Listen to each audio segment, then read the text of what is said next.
Hi, Frequent Flower subscribers. Let's talk about the flowers that you got this month. So the first flower you got is Star of Bethlehem. These are a favorite of ours in the shop because they are so long lasting. They are known to last up about a month with their blooms. And don't worry, it takes a little bit of time for them to fully open, but all of these small little buds will eventually open and they bloom from the bottom up.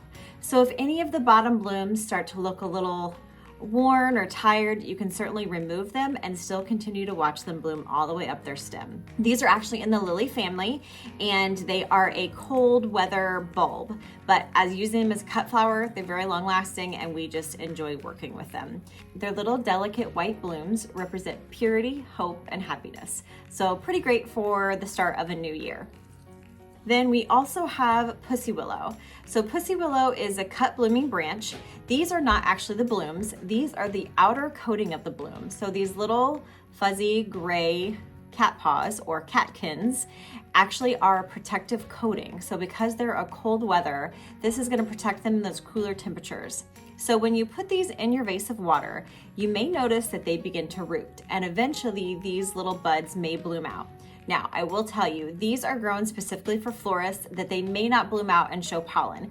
If you were to cut them from your yard or were to get them from like a local grower, they would probably pollen out. Some of these may have been genetically modified so that they don't do that.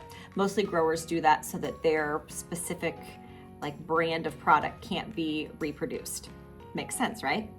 So the little catkins protect the bloom, but so you can watch that whole cycle. You can watch them bloom out if you put them in water. The other thing you can do is dry them. So if you choose not to put them in water, you can dry them. Now they do become a little bit more fragile, but they will last for weeks, months, years even to come, and there can be a beautiful decorative piece in your home.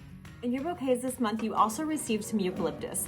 That eucalyptus is really going to help you create a grid whenever creating your arrangement at home. So whether you choose like a low cube vase like I have here, or if you do a taller vase, either one will work fine. And that eucalyptus is going to help really give you a base for your arrangements. I hope you checked out the previous tutorial that kind of gave you 5 steps to designing flowers at home. We're going to continue to give you more design tutorials on the basics of design. And then of course, every month we're going to walk you through each type of flower that you got in your bouquet. And we hope that your design skills build and your flower knowledge builds. If you ever have any feedback for us, please give us a shout and don't forget to subscribe and join our Facebook group for frequent flower subscribers so that you're always in the loop with your flowers.